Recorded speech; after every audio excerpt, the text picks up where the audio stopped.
ต่อไปนี้จะไม่สะอึกอีกแล้วครับ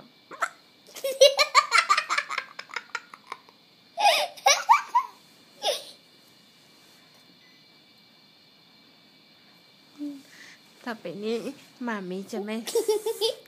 สะอึกแล้ว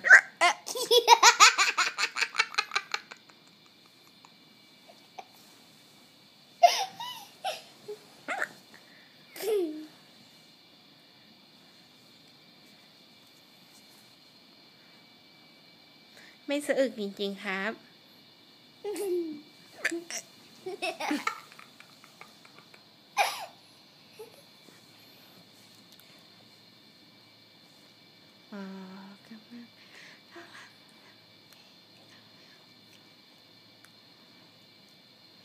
เย้หายแล้ว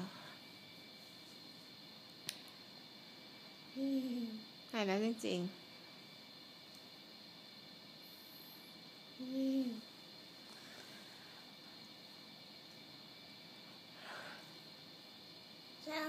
อีกสิหนูจะได้สาระอีกมันหายแล้วอะลูก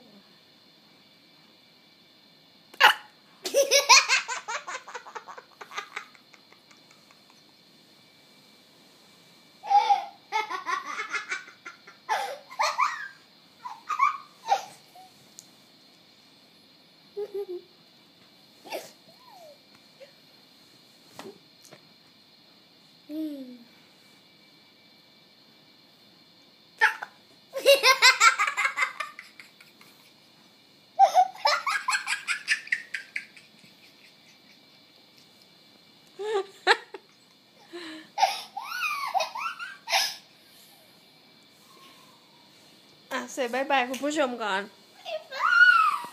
เสร็จ good night